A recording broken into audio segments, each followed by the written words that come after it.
अस्सलाम वालेकुम everyone and welcome back to my YouTube channel. तो आज मैं आप लोगों के साथ शेयर कर रही हूँ लखनवी कोफ्ते।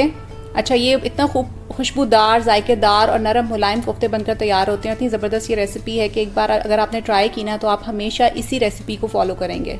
बहुत ही सॉफ्ट और मज़ेदार कोफ्ते बनकर तैयार होते हैं। तो कौन से वो ख़ास मसाले हैं जो इसमें डाले जाते हैं जिनकी वजह से इनका टेस्ट बहुत शानदार आता है, और कौन सी वो टिप्स हैं जिनकी वजह से हमारे कोफ्ते टूटेंगे नहीं, सख्त नहीं होंगे और बहुत ही सॉफ्ट और मज़ेदार किस्म के कोफ्ते बनकर तैयार होंगे। तो ये रेसिपी आपने एक दफ़ा ज़रूर ट्राई करनी है, और रेसिपी अच्छी लगे तो चैनल को सब्सक्राइब कर लेना है ताकि मेरी मज़ीद रेसिपीज़ भी आप फॉलो कर सकें। तो स्टार्ट करते हैं अपनी रेसिपी को।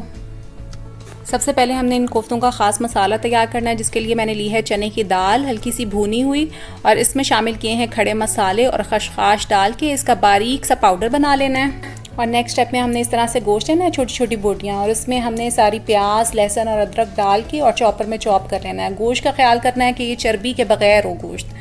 और इसमें हम शामिल कर देंगे अपना पाउडर जो हमने बनाया था खसखस और चने की दाल का। और अब हम इसके कोफ्ते बना लेंगे। ये देखें, इस तरह से जितनी भी चर्बी होगी ना, इसको आपने साथ साथ निकालना है, यही कोफ्तों को सख्त करती है। अच्छा, नेक्स्ट स्टेप में ना हमने एक पैन में ऑयल लेना है और उसमें प्याज शामिल करनी है मसाला बनाने के लिए। तो प्याज को हमने हल्का सा सौते करना है ताकि इसकी रॉ स्मेल ख़त्म हो जाए, और हमने आगे जाके इसको प्याज को पीसना है।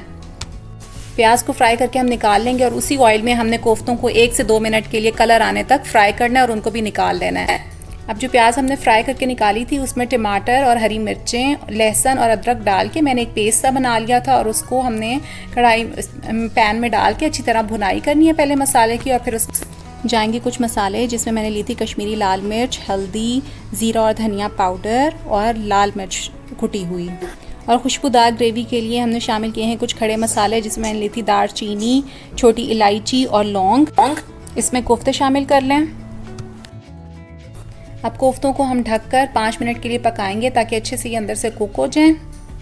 और इसमें आपने हस्ब ज़रूरत पानी शामिल करना है, जैसी जितनी ज़्यादा आपने ग्रेवी बनानी है। और फिर इसमें शामिल करना है हमने पिसा हुआ गरम मसाला,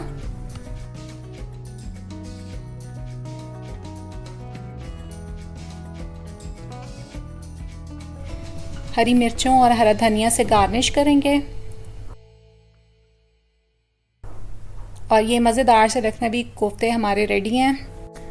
तो ये थी हमारी सॉफ्ट, जायकेदार और खुशबूदार लखनवी कोफ्तों की रेसिपी।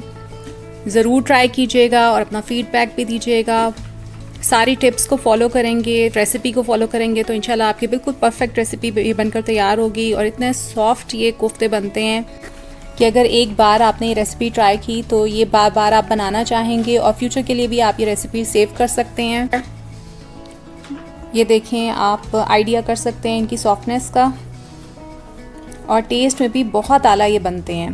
तो ज़रूर आप ट्राई कीजिएगा और बताइएगा कि आपकी ये रेसिपी कैसी बनी। तो मिलते हैं किसी और नई रेसिपी के साथ। तब तक के लिए टेक केयर, अल्लाह हाफिज़ and thank you for watching the video.